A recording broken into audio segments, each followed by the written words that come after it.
Author Alan Weissman did some in-depth reporting about the birth control and family planning system available in the Islamic Republic of Iran. That's really interesting. Now, I'm sure you would think, as I did, that a place with clerics or ayatollahs wouldn't be too friendly to the idea of contraception, but that's actually not true. From the current supreme leader and spiritual head Ayatollah Ali Khamenei, quote, "The present Ayatollah Khamenei issued a fatwa saying there was nothing in the Quran against having an operation if you felt that you had enough children that you could take care of. Everything from condoms through pills, injections, tubal ligations, vasectomies, IUDs, everything was free, and everything was available in the farthest reaches of the country." Wow. They continue, quote, Weissman goes on to describe an Iranian OBGYN who traveled across Iran's small villages to provide birth control, perform vasectomies and tubal ligations, and give out condoms, all for free, to any Iranian who wanted her services. Now, I have to admit, I'm stunned by this, man. Because I always use the example of, Muslim fundamentalists versus evangelical fundamentalists, and I know that the evangelical fundamentalists are crazy about this. Like, no birth control, no nothing, just don't have sex ever until you get married. And I assumed, and by the way, let me be clear, it's safe to say that the majority of Muslim fundamentalists do hold to that fundamentalist view.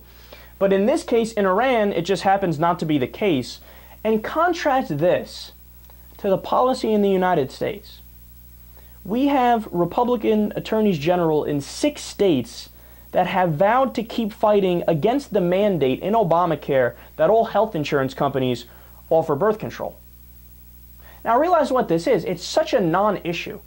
So all they're saying is, so for example, I went to a Catholic college, and don't worry, I didn't actually take any religion courses. It's Iona College. It's very well known. It's not like I was sitting there and fucking like priest abbot or some shit. I'm getting sidetracked. Anyway, so if a teacher there wanted birth control and she gets her health care through her policy from work, all the Obamacare mandate says is that, hey, the priests and the leadership at the college can't get in between you and your health insurance company and you and your doctor and say, we are not allowing you to take birth control. And by the way, birth control isn't just used to prevent pregnancies. There's also an array of different things that it does health-wise. So for example, if a woman has cysts on her ovaries, birth control is one of the cures for that. It'll get rid of that. It'll help with that.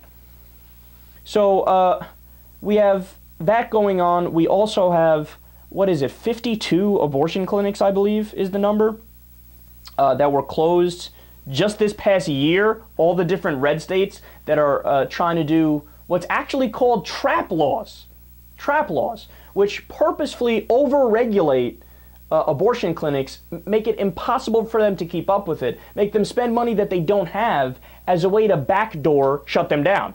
As a way to shut them down without passing a law that says we are going to shut down abortion clinics. I mean, it's amazing to think about that the GOP here in the United States is more extreme on social issues than some Muslim fundamentalists in Iran. But now to be clear, they had this policy going on for 2 decades. It was in 2012 they just reversed it because they were afraid that the population was going to decrease, and they wanted to make sure that the next generation could replace the previous generation. I don't know whether or not that's true or if that's bullshit and they decided to be more socially conservative, if they actually read their Quran and said, oh fuck, we do have to be hard on this issue. But it still is an incredible thought that for 2 decades they were on the issue of contraception more advanced than us.